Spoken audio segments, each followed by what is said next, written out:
শুরু করিতেছি মহান আল্লাহর নামে, যিনি পরম করুণাময় এবং অত্যন্ত দয়ালু। আমি সেই সন্দ্বীপের সৌন্দর্য, সন্দ্বীপের যে ভবিষ্যৎ, বেশিরভাগ সময়ই তো বিভিন্ন সমস্যা নিয়ে আপনাদের সামনে আসি, কিন্তু আজকে আপনাদেরকে কোনো সমস্যার কথা বলতে চাই না, সম্ভাবনার কথা বলতে চাই, আমাদের বাংলাদেশকে সামনের দিকে নিয়ে যাওয়ার কথা বলতে চাই।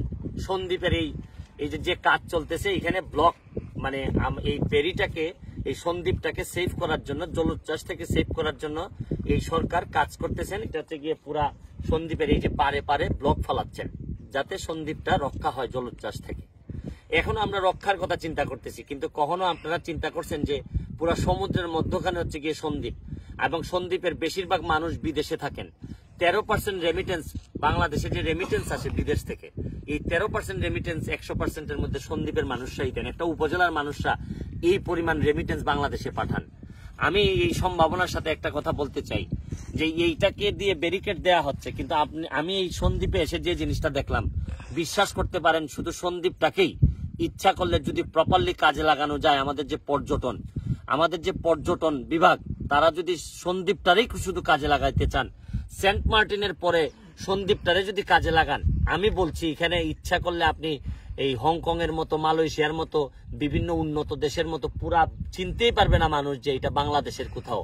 কিন্তু আমার কেন জানি মনে হয়েছে যে অসংখ্য উন্নয়নের মাঝেও আরো কিছু কাজ বাকি আছে, করতে পারলে সন্দ্বীপটা হবে হচ্ছে কি আমাদের এই সেন্ট মার্টিন বা কক্সবাজারের পরেই সন্দ্বীপ হবে আমাদের জন্য আরেকটি জায়গা, যেখানে পরিবার নিয়ে এসে আপনি অনেক বেশি আনন্দে থাকতে পারবেন। এখানে কোলাহল অনেক কম, অনেক শান্তির জায়গা। আমি এই ব্লকে দাঁড়িয়ে আপনাদের সামনে বলছি, আপনারা দেখতে পারেন আমার পিছনে হচ্ছে গিয়ে পুরা সমুদ্র।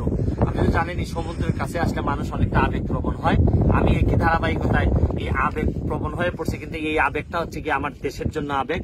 যে আমরা চাইলে তো আমাদের এই সুবিধা ছিল, আমাদের এই সুযোগ ছিল, এই জায়গাগুলোরে যদি আমরা কাজে লাগাই, আমাদের যে একটা পর্যটন মন্ত্রণালয় আছে, তারা যদি এই জায়গাটারে কাজে লাগান, আমরা বহু দূরে যাইতে পারতাম। আমাদের তো সম্ভাবনা আছে।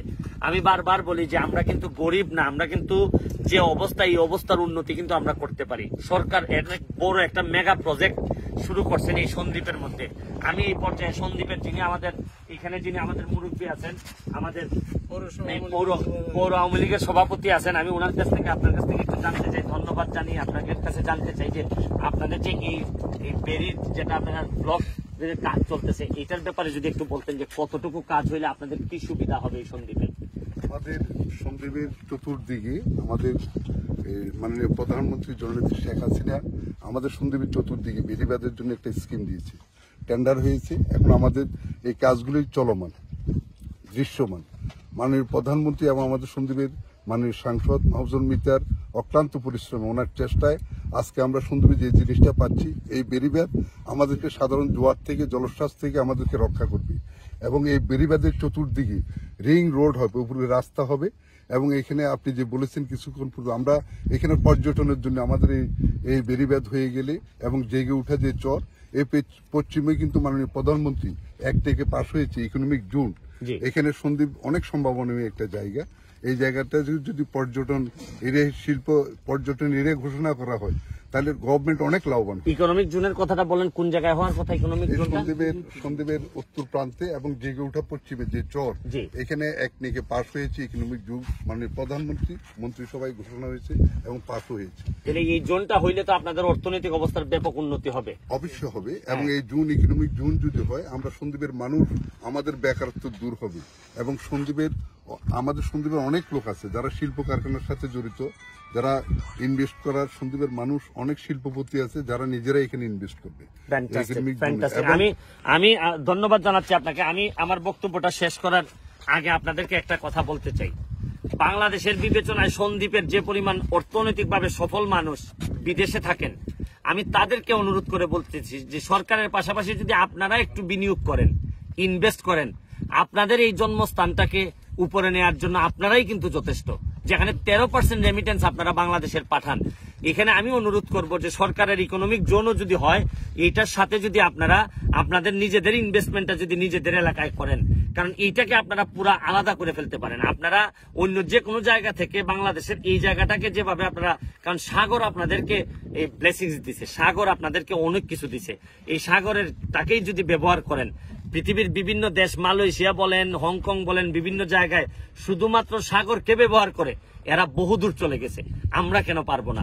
আমি ধন্যবাদ জানাচ্ছি এখানে যে মাননীয় এমপি মাহফুজুর রহমান মিতা সাহেবকে ধন্যবাদ জানাচ্ছি যে উনি নিজে থেকে এবং উনার বিভিন্ন লোকজনকে সাথে করে নিয়ে যেভাবে এই কাজের নিয়ন্ত্রণ বা নেতৃত্ব দিচ্ছেন, এইটা যেন উনি ধরে রাখেন।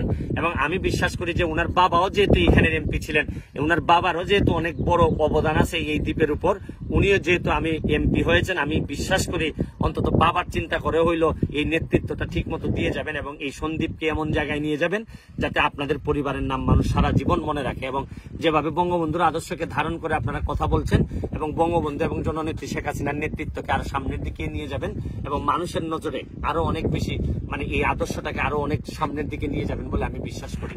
আমি এই ভিডিওটা শেষ করার আগে শুধু একটা কথা বলবো যে বাংলাদেশে অনেক কমপ্লেইন আছে, বাংলাদেশে অনেক বিচার আমরা দেই বিভিন্ন সময়, আমাদের অনেক জনসংখ্যা, এইগুলারে যদি কাজে লাগাইতে চান, কারণ এই সন্দ্বীপটা একটা বড় জায়গা যেখানে আপনি পুরো সমুদ্রটা সন্দ্বীপটা আমার কাছে মনে হয়েছে যে যেভাবে পারতেছে এইভাবে দিচ্ছে। এখন শুধু আমরা সবাই মিলে সন্দ্বীপটারে যদি সামনের দিকে নিয়ে যাই, আমার বিশ্বাস, এবং আপনাদেরকে আবারও বলছি যে আমি আমার সকল বিশ্বাস নিয়ে আপনাদেরকে বলছি যে যদি চান এই সন্দ্বীপের মাধ্যমেই বাংলাদেশের অর্থনীতিকে একটা বড় জায়গায় নিয়ে যেতে পারবেন। এখন সিদ্ধান্ত আপনাদের, আমি শুধু আপনাদের সামনে তুলে ধরলাম। আমি আমার মাননীয় প্রধানমন্ত্রীর দৃষ্টি আকর্ষণ করে বলছি, যা করতেছেন তা অনেক প্রশংসার যোগ্য।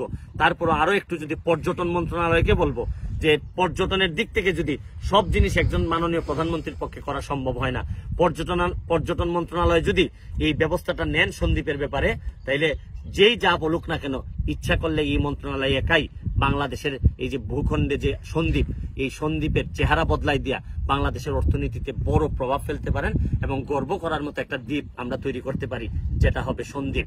এবং ভবিষ্যৎ যারা সন্দ্বীপে বসবাস করবেন এবং সন্দ্বীপের যারা আছেন তারাও গর্ব করার মতো একটা দ্বীপ পেয়ে যাবেন এবং ভবিষ্যতের জন্য রেখে যাবেন।